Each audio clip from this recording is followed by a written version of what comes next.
মিনিটের সময় আমাদের কল্যাণপুর ফায়ার স্টেশন প্রথম মেসেজ পাই আগুনের, যে গাবতলী মোল্লার বস্তি বা বদরের বস্তি বা শাহী মসজিদ বস্তি যাই বলি না কেন, এখানে আগুন লেগেছে। সাথে সাথেই আমাদের কল্যাণপুর স্টেশন থেকে আমাদের টার্ন আউট আসে।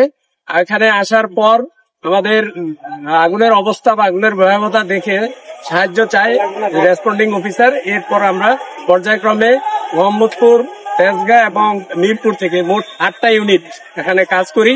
তো আপনারা দেখতে পেয়েছেন বস্তির এই অবস্থা, চারিদিকে যেভাবে টিন শেড, বিল্ডিং এবং উত্তর সাইডে দেখবেন বিশেষ করে বস্তিরই একটা বিশাল অংশ।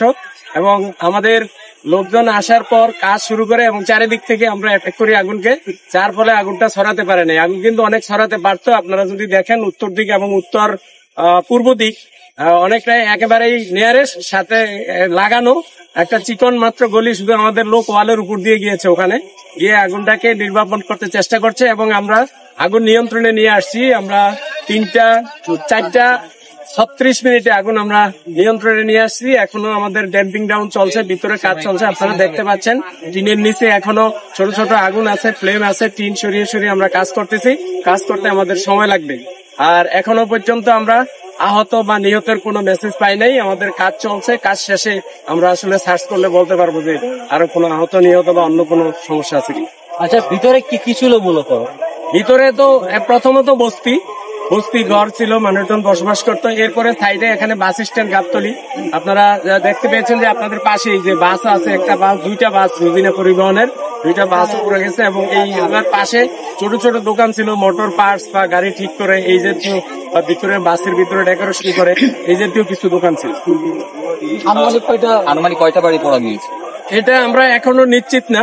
একজন এক এক রকম কথা বলতেছে, কেউ বলতেছে 150, কেউ বলতেছে 200। বাট আমরা অগ্নি নির্বাপন শেষে আমরা যখন অনুসন্ধান করব তখন বলতে পারবো যে অ্যাকচুয়াল কয়টা ঘন্টা গেছে। আগুন লাগার কারণটা কি জানা গেছে কিনা? আগুন লাগার কারণও এখনো আমরা জানি নাই, বাট আগুন নির্বাপন করতেছি। এখনো নির্বাপন শেষে আমরা এটা খোঁজ খবর নিব এবং আমরা তখন চেষ্টা করবো আগুনের কারণ বের করার। আরেকটা প্রশ্ন আছে, আপনারা আগুন কোন পর্যায়ে এসে পেয়েছিলেন? আমরা এসে দেখতে পেলাম যে পুরো বস্তি পুড়ে ছাই হয়ে গেছে।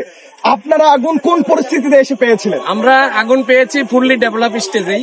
এই বস্তিতে আগুন লাগে এখন শুষ্ক মৌসুম, আপনারা জানেন। আগুন লাগার সাথে সাথেই আগুন কিন্তু দ্রুত ছড়িয়ে যায়। তো আমাদের যখন মেসেজ পাইছে, আমরা আসার পরে দেখছি আমরা ফুললি ডেভেলপ স্টেজেই আগুন আছে। এখানে কোনো ধরনের কেমিক্যাল ছিল কিনা? না, আমরা এরকম কোনো কেমিক্যালের কোনো খবর পাইনি। এখানে আসলে বাসিন্দা কত ছিল, ঘর কত ছিল, এটা একটা আনুমানিক ধারণা কি আপনারা পাননি? না, আমরা এখনো ওই লাইনে আমরা এখনো কাজ শুরু করিনি। আমরা এখনো নির্বাপনের কাজটা করতেছি, এটা শেষ করে তারপর আমরা ওই লাইনে কাজ। প্রত্যক্ষদর্শীরা বলছেন যে আসলে ফায়ার সার্ভিসে আসতে কিছুটা বিলম্ব হয়েছে, তো এই বিষয়টিকে আসলে কি বলবো? এটা আসলে কি আর বলবো, আপনারা তো আমাদের সাথেই কাজ করেন।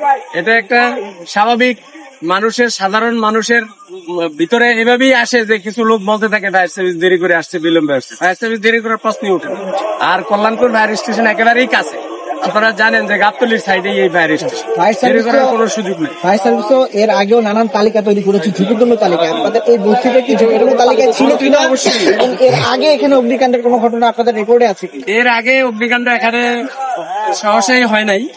তো অগ্নিকাণ্ডে যেহেতু বস্তিগুলো সবই আমরা ঝুঁকির মধ্যেই রাখি এবং ঝুঁকিপূর্ণ তালিকায় আছে।